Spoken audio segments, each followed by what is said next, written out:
Agora, qual o sentimento das pessoas que acabaram vendendo os fundos imobiliários, né? Como é que fica a cabeça dessas pessoas que venderam fundo imobiliário quando estava tudo em queda para migrar para renda fixa e agora vendo os fundos imobiliários retomarem os seus preços, né? E a renda fixa começou a dar uma caída. O que está acontecendo, professor Vicente e professor Mira? Por que a renda variável começou a dar uma recuperada agora, sendo que a taxa Selic ainda não mostrou que está em queda? A taxa Selic subiu, na verdade. E pode subir mais. Mas parece que o mercado já está mostrando aí que uma recuperação antecipada, né? Queria que vocês explicassem esse movimento. O mercado sempre antecipa, né? Ele sempre busca antecipar os movimentos da economia, da taxa de juros. Já está antecipando, como o Mira falou, um pouco a eleição do ano que vem, né? Uma expectativa aí que mude o rumo da política, sem querer falar de política, mas já falando, né? Que mude um pouco o rumo de política econômica, uma política mais austera, mais pró-mercado, mais focada na economia, né?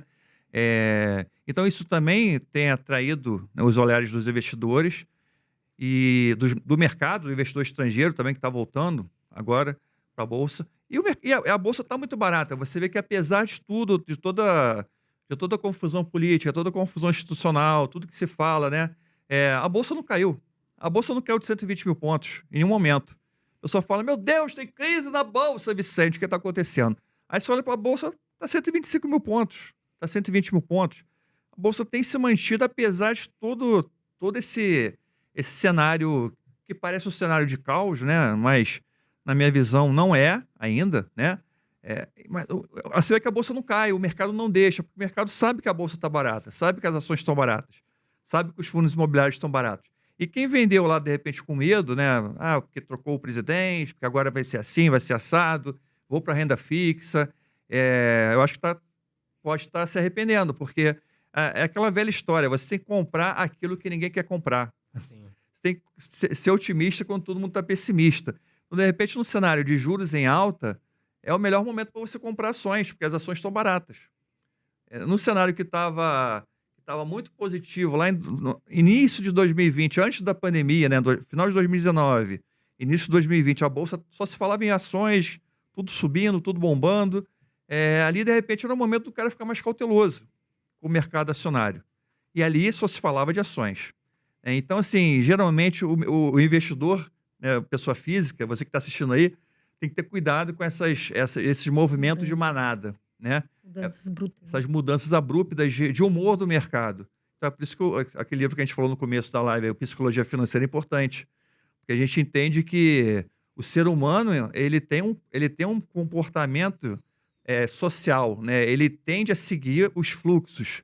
E isso é normal, isso faz parte do nosso subconsciente, é instintivo isso.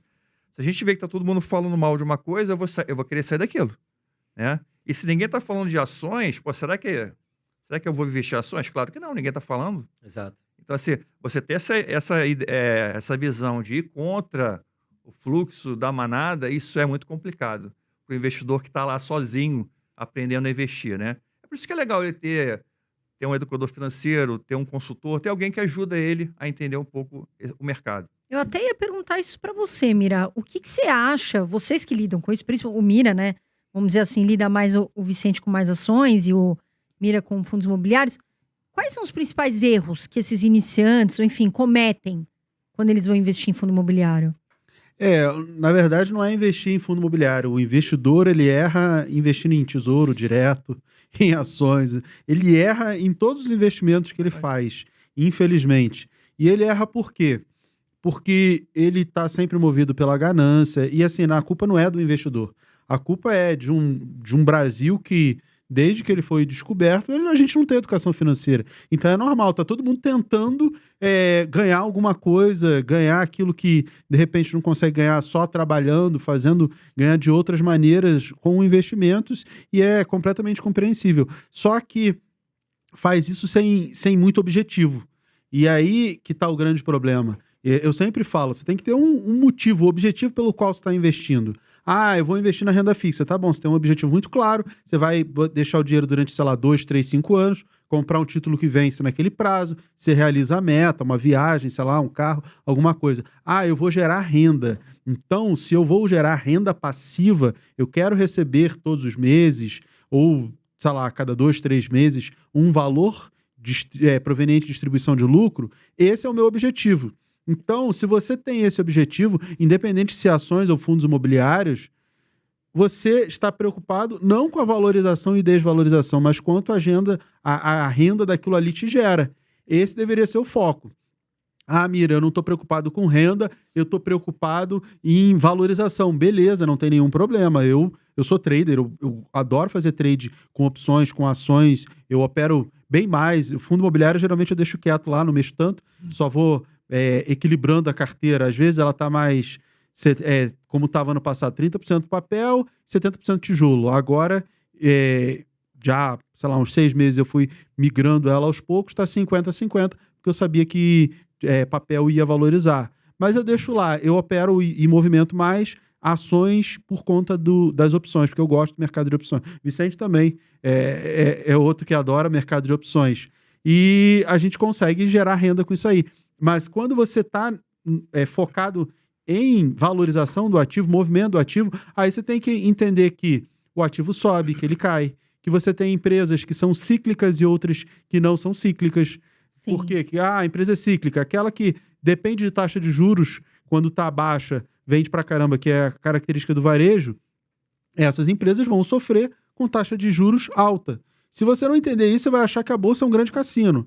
Ah, eu vou comprar Petri e Vale. Tá bom, é cíclico com minério e outra com petróleo. Então você vai ter que entender os ciclos para poder comprar barato e vender caro. Sim. E aí você tem que entender um pouquinho também de valuation, que é a valorização das ações, se ela tá cara, se ela tá barata.